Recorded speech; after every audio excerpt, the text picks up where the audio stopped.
ভগৱানৰ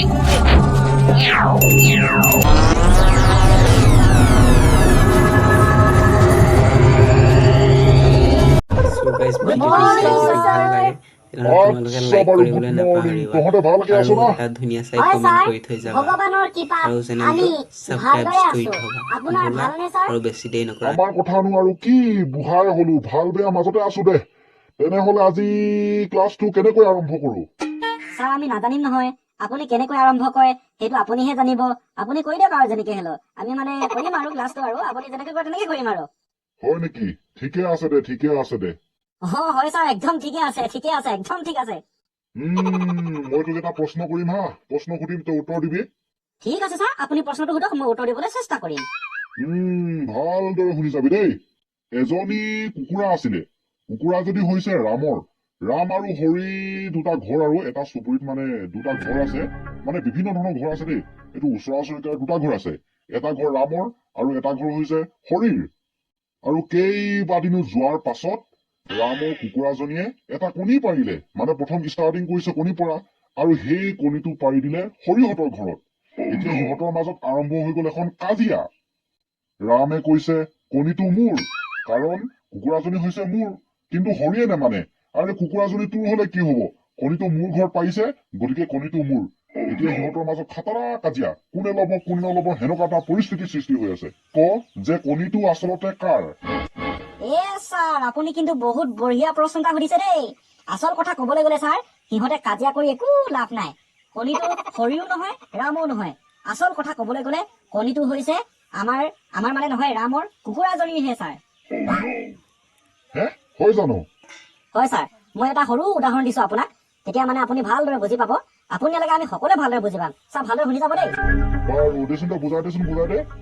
ছাৰ ধৰি লৈছো আপোনাৰ বাইদেৱে অৰ্থাৎ আপোনাৰ পত্নীয়ে এটা বাচ্চা জন্ম দিলে, আৰু সেই বাচ্চাটো জন্ম দিলে মেডিকেলত, অৰ্থাৎ মেডিকেলটো যাব লাগিব ন। মেডিকেলত জন্ম হল আপোনাৰ বাইদেউৰ বাচ্চাটো।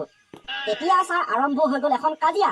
আপোনাৰ মাতৃয়ে অৰ্থাৎ আপোনাৰ বাইদেউৰ শাহু মাই, অৰ্থাৎ আপোনাৰতো মাতৃ হব ন, মানে আপোনাৰ মাতৃ আৰু মেডিকেলৰ নাৰ্ছসকলৰ মাজত এখন কাজিয়া আৰম্ভ হৈ গল। নাৰ্ছসকলে কৈছে যে বাচ্চাটো আমাৰ, কাৰণ আমাৰ মেডিকেলত অৰ্থাৎ মেডিকেলত জন্ম হৈছে বাচ্চাটো, গতিকে বাচ্চাটো আমি ৰখাই থৈ দিম। আৰু আপোনাৰ মাতৃয়ে কৈছে যে, আপোনালোকৰ মায়ে কৈছে যে বাচ্চাটো হৈছে আমাৰ, কাৰণ বাচ্চাটো অৰ্থাৎ জন্ম দিয়া মাতৃগৰাকী হৈছে মোৰ বোৱাৰী। এতিয়া আপুনি কওক, আচলতে বাচ্চাটো আপোনাৰ মাতৃ নে সেই নাৰ্ছ গৰাকীৰ? প্ৰশ্ন কৰিছ দেই তই। আচলতে বাচ্চাটো হব মোৰ পত্নী, অৰ্থাৎ যোনে জন্ম দিছে তাৰ। ছাৰ যেনেকৈ যোনে বাচ্চাটো জন্ম দিছে তেখেতৰহে বাচ্চাটো হব, অৰ্থাৎ আপোনাৰ বাইদেউৰহে বাচ্চাটো হব, মানে মেডিকেলখনত জন্ম হোৱাৰ কাৰণে নাৰ্ছসকলো নহয়, আৰু আপোনাৰ মাতৃয়ে যেনেকৈ কাজিয়া কৰিছিলে তাৰো তেখেতৰো নহয়। ঠিক সেইদৰে এতিয়া আহো কণীটোৰ ক্ষেত্ৰত, মানে কণীটো কুকুৰাজনীয়ে পাৰিছে, গতিকে কণীটো হব কুকুৰাজনী, এই মানে ৰামৰো নহয় আৰু হৰিৰো নহয়। তই বৰ ধুনীয়াকে বুজাই দিলি দেই, একদম পাৰফেক্ট আনচাৰ দিছ, কিন্তু একদম পাৰফেক্ট। তোৰ মাথাটো যে অলপ মানে ভাল ঘিউ আছে, আজিহে মানে বিকশিত হৈছে আৰু। Thank you sir. হ'ব দে। এইবাৰ চানি তই কচোন যে কুকুৰ বিলাকৰ নেজডাল কিয় বেকা? যিমান পোন কৰিলেও পোন নহয়, নেজডাল কিয় অকল বেকাই হৈ থাকে? হয় ছাৰ, আপুনি যিটো প্ৰশ্ন কৰিছে সেই উত্তৰটো দিবলৈ অকণমান ভাবিব লাগে, কিন্তু ছাৰ মই আপোনাক নভবাকৈ এটা ভাল ষ্টৰীৰ দ্বাৰা আপোনাক সুন্দৰকৈ বুজাই দিম, সুন্দৰভাৱে উপস্থাপন কৰি বুজাই দিম আপোনাক। হয় নেকি? সেইটো কাৰণে তোক মোৰ বহুত ভাল লাগে। দে বুজাই দে, কাহিনীটো বুজাই দে মোক। অকে ছাৰ, বহুত আগৰ দিনৰ কথা, যিটো সময়ত গোটেই পৃথিৱীৰ অৰণ্যবিলাক মানে দখল কৰি আছিল কিছুমান কুকুৰে, আৰু সেই কুকুৰবিলাকৰ ৰং আছিল দুটা ধৰণৰ, এটা হৈছে কলা, আনটো হৈছে বগা। হয় নেকি? হয় ছাৰ, সেইটো সময়ত সেই অৰণ্যবিলাকত দুটা প্ৰজাতিৰ কুকুৰে বহুত ভালদৰে জীৱন নিৰ্বাহ কৰি আছিল। কিন্তু ছাৰ সিহঁতৰ মাজত এটা সময়ত অৰ্থাৎ এদিন ইমানেই খাতৰা বজ্ৰপাত পৰিল যে সিহঁত বহুত খাতৰা দুশ্মন হব লগা হৈ গল।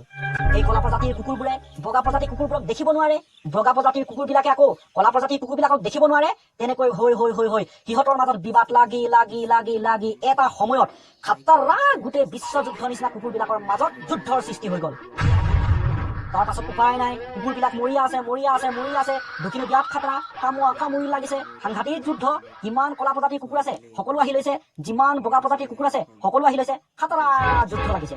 কি হব কি নহব কলা প্ৰজাতিয়ে জিকিব বিচাৰে আনফালে আকৌ বগা প্ৰজাতিয়ে জিকিব বিচাৰে সিহঁতে উপায় নাই নাই নাই নাই নাই নাই বগা প্ৰজাতিটোৱে এটা বুদ্ধি কৰিলে যে সিহঁতে সিংহৰ পৰা এবিধ খাটাৰা বম কিনিলে আৰু ছাৰ সেইটো সময়ত সিংহবিলাকো আছিল খাটাৰা একেৰাং বেকেৰাং নামৰ এটা বোমা সৃষ্টি কৰিছিল সিহঁতে যিটো বোমা এনেকুৱা খাটাৰা যে ছাৰ দ্বিতীয় বিশ্বযুদ্ধৰ সময়ত আমেৰিকাই যেনেকৈ জাপানত হিৰোশ্বিমা আৰু নাগাচাকিত এটম বোমা পেলাই দিছিল ঠিক তেনেকুৱা ধৰণৰ এটা বোমা হৈছে একেৰাং বেকেৰাং আৰু ছাৰ সেই একেৰাং বেকেৰাং বোমাটো বগা প্ৰজাতিৰ কুকুৰবিলাকে কিনি আনিলে তাৰ পাছত দিলে নহয় ফুটুৱে বমটো এনেকুৱা খাটাৰা ফুটিল নহয় ছাৰ যে গোটেই বগা প্ৰজাতি কলা প্ৰজাতি সৰহভাগটি কুকুৰে মৃত্যু হৈ গল আৰু যোনবিলাক মৃত্যু হোৱা নাছিল মানে সেইবিলাকো কুঙা হৈ পৰিল মানে বগা প্ৰজাতিয়ে গমেই পোৱা নাছিল যে ইমান খাটাৰা বম বুলি সিহঁতো অৱস্থা বেয়া এতিয়া কি কৰিব একো উপায় নাই পৃথিৱীত ছাৰ যিমান কুকুৰ আছে সৰহভাগটি কুকুৰ মৰিয়ে থাকিলে বাকী যিবিলাক কুকুৰ আছিল সিহঁতৰো অৱস্থা বেয়া নেজবিলাক ওপৰলৈ গলগে বেকা হৈ থাকিলে সেই বমটো ফুটি অৰ্থাৎ ইমানেই খাটাৰা বম আছিল যে সকলো কুকুৰৰ নেজবিলাক ওপৰলৈ গলগে আৰু কিছুমান কুকুৰ মৰি থাকিলে এনেকৈয়ে ছাৰ সিহঁতৰ মাজত এই বিশ্বযুদ্ধৰ নিচিনা কুকুৰৰ মাজত হোৱা যুদ্ধখন সামৰণি পৰিলে ছাৰ এতিয়া আহো মেইন পইণ্টলৈ মানে সেনেকৈ যুদ্ধ শেষ হোৱাৰ পাছত প্ৰায় 6-7 বছৰ মানৰ পাছত নতুন প্ৰজাতিৰ কুকুৰ সৃষ্টি হল মানে ৰঙা ৰঙৰ কুকুৰ সৃষ্টি হল বগা ৰঙৰ মানে জন্ম হল আৰু ছাৰ তাৰ পৰিণতি হিচাপে অৰ্থাৎ সেই বমটো ফুটাৰ পৰিণতি হিচাপে এই জন্ম হোৱা কুকুৰবিলাকৰ নেজবিলাকো বেকা হবলৈ ধৰিলে যেনেকৈ ছাৰ হিৰোশ্বিমা আৰু নাগাচাকিত এটম বম ফুটাৰ পাছত সেই বমৰ পৰিণতি হিচাপে যিবিলাক শিশু জন্ম হয় তাত মানে কিছুমান পংগুৰূপে জন্ম হয় নহয় জানো ছাৰ ঠিক তেনেকৈ সেই ঠাইত এই একেৰাং বেকেৰাং বমটো ফুটাৰ পাছত মানে যিবিলাক কুকুৰ জন্ম হল পৰৱৰ্তী ৰূপত মানে পৰৱৰ্তী সময়ত সেই কুকুৰবিলাকৰ নেজবিলাক বেকা হবলৈ ধৰিলে মানে পংগু আৰু সেই পৰিণতিটো ছাৰ আজিও ভয়াৱহ ৰূপে চলি আছে আজিও দেখা দিয়ে আজিও কুকুৰবিলাকৰ নেজ বেকাই অৰ্থাৎ সেই বমটো ফুটাৰ পৰিণতি হিচাপে মানে পৰিণতি ৰূপে আজিও যিবিলাক কুকুৰ জন্ম হয় তাৰ কুকুৰবিলাকৰ নেজবিলাক বেকা হৈয়ে জন্ম হয় এইটোৱে ছাৰ তাৰ উত্তৰটো মাই গড তই কিন্তু খাটাৰা প্ৰশ্ন এটাৰ উত্তৰ দিছ দেই উত্তৰটো কিন্তু খাটাৰা দিছ হ'ব দে নালাগে তোৰ পৰা উত্তৰ নালাগে বছানি তই কিন্তু খাটাৰা বমৰ কথা কৈছ দেই একেৰাং বেকেৰাং কি বম এইটো সঁচাকে না তই যিটো কাহিনী কলি সঁচা কাহিনী না তহঁতৰো কিন্তু দিমাগটো অলপ বেয়াই দেই আৰে জানিব লাগে না এইবিলাক নহয় বুলি আৰে কুকুৰৰ নেজডাল কিয় বেকা জানো নেকি বে কেতিয়াবা কাৰণটো শুনিছো নেকি কৰবাত গমেই নাপাওঁ ন সেইকাৰণে ছাৰক সজাই মেলি যিকোনো এটা কাহিনী কৈ দিলো আৰু সেইটোৱে আৰু কি আৰু সঁচা নহয় আৰু এইবিলাক মাই গড তো খাটাৰা বমৰ কথা কৈছ কিন্তু দেই তই খাটাৰা যুদ্ধৰ কথা কৈছ বে একেৰাং বেকেৰাং বমৰ কথা কৈছে এটম বমৰ নিচিনা খাটাৰা বল ইয়াত যদি সেই বমটো ফুটি যায় অৱস্থা বেয়া হৈ যাব বল আমাৰ হাত ভৰিবিলাক বেকা হৈ যাব যেনেকৈ কুকুৰৰ নেজবিলাক বেকা হৈ গৈছে নহয় সেই বমটোৰ পৰিণতি ৰূপে আমাৰ মানে সেই বমটো ফুটিলে তাৰ পৰিণতি ৰূপে আমাৰ মানে হাতবিলাকো বেকা হৈ যাব গতিকে বল ঠিক আছে বল সোনকালে বল সো বন্ধু বান্ধৱীসকল ভিডিঅ'টো চাই কেনেকুৱা লাগিলে কমেণ্ট কৰি জনাবা আৰু ভাল লাগিলে যদি ছাবস্ক্ৰাইব কৰিবলৈ নাপাহৰিবা আৰু ধুনীয়া চাই কমেণ্ট কৰি থৈ যাবা ব'লা আকৌ তোমালোকক লগ পাম নেক্সট টপিকত বা নেক্সট ভিডিঅ'ত আজিলৈ বাই বাই জয় হিন্দ জয় শ্ৰীকৃষ্ণ মোৰ অসমবাসীলৈ মই মৰম যাচিলো অসমৰ এখন টান হৈ ৰচনা ৰচিলো মোৰ ৰক্তৰে ভৰা মোৰ গানৰ কলম হলো অসমীয়া আমি চৌ জয় আই অসম